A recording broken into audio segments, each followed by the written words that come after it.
Bismillahirrahmanirrahim. Assalamualaikum warahmatullahi wabarakatuh. Yang saya hormati Bapak Dr. Andes Iqbal Barlian MPD dan Ibu Dian Eka Amrina SPD MPD selaku dosen pengampu pada mata kuliah penelitian tindakan kelas. Baiklah, pada hari ini izinkan saya, Ria Septiani, dengan NIM 0603 1381823051 untuk memaparkan proposal penelitian tindakan kelas saya yang berjudul Upaya Meningkatkan Minat Belajar Ekonomi dengan Menggunakan Model Pembelajaran Think Parser. 1. Pendahuluan. Yang pertama yaitu latar belakang. Pada penelitian ini ada 4 latar belakang, yaitu yang pertama, pada saat ini bidang pendidikan itu menerapkan kurikulum 2013. Jadi artinya pada kurikulum 2013 ini yaitu berpusat pada student center atau siswa yang aktif. Kemudian yang kedua yaitu pembelajaran di SMA Negeri 3 Martapura ini masih menerapkan pembelajaran teacher center atau guru yang berperan aktif.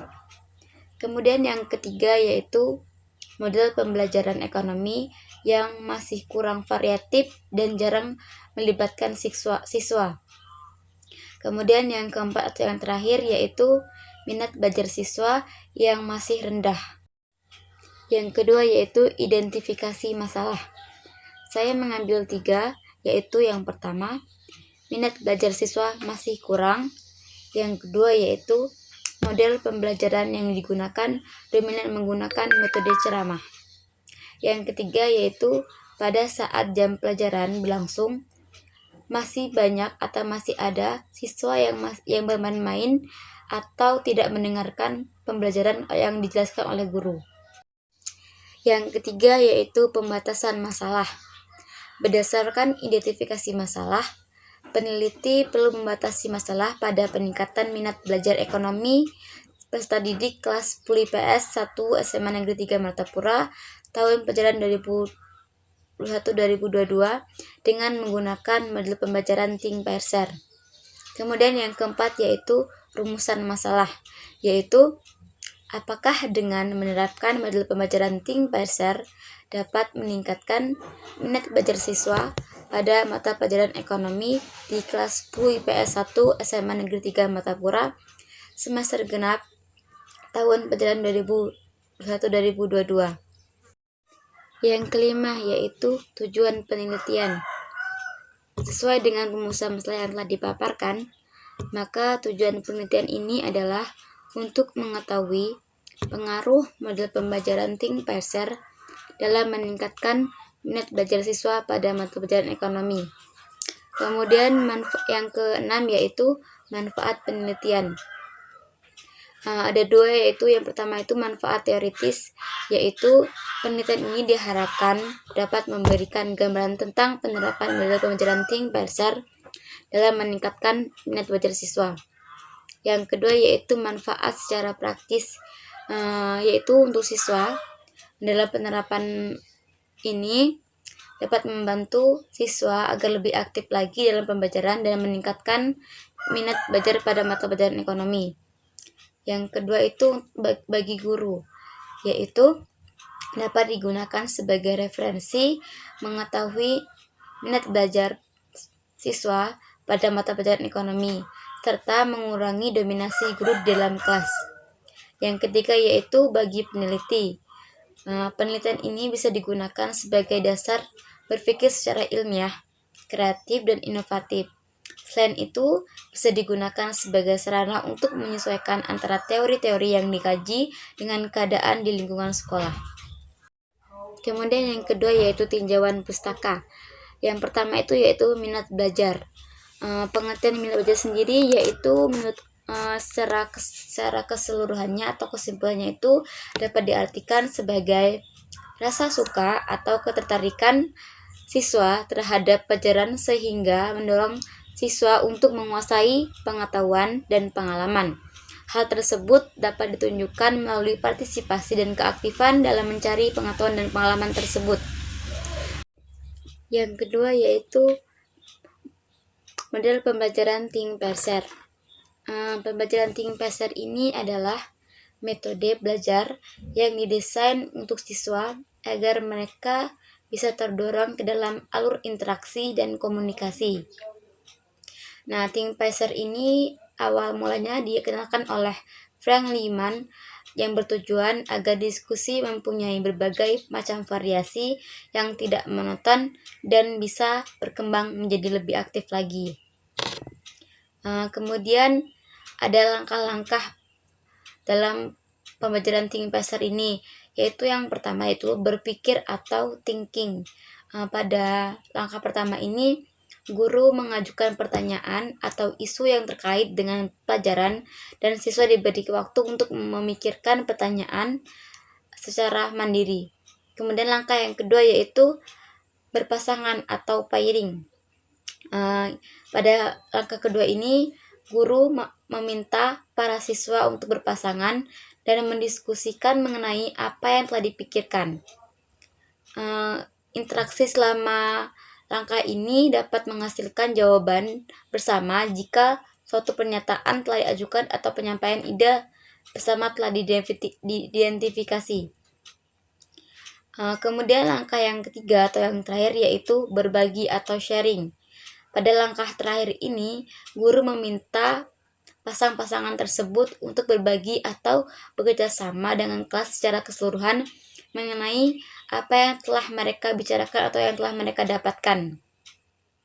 Pada langkah ini akan menjadi lebih efektif jika guru berkeliling kelas dari pasangan satu ke pasangan yang lain, sehingga seperempat atau separuh dari pasangan tersebut memperoleh kesempatan untuk melapor. Kemudian yang ketiga yaitu adalah mata pelajaran ekonomi. Seiring dengan berkembangnya zaman dan ilmu pengetahuan, muncullah ilmu ekonomi. Nah, pada mata pelajaran ekonomi ini adalah bagian dari mata pelajaran yang ada di sekolah yang mempelajari perilaku individu dan masyarakat dalam usaha memenuhi kebutuhan hidupnya, yang tak terbatas dengan alat pemuas yang terbatas jumlahnya. Kemudian yang keempat yaitu kerangka berpikir. Yang menjadi fokus pada masalah ini yaitu minat siswa yang dalam belajar ekonomi itu masih rendah atau rasa antusiasme siswa terhadap pelajaran ekonomi ini masih rendah.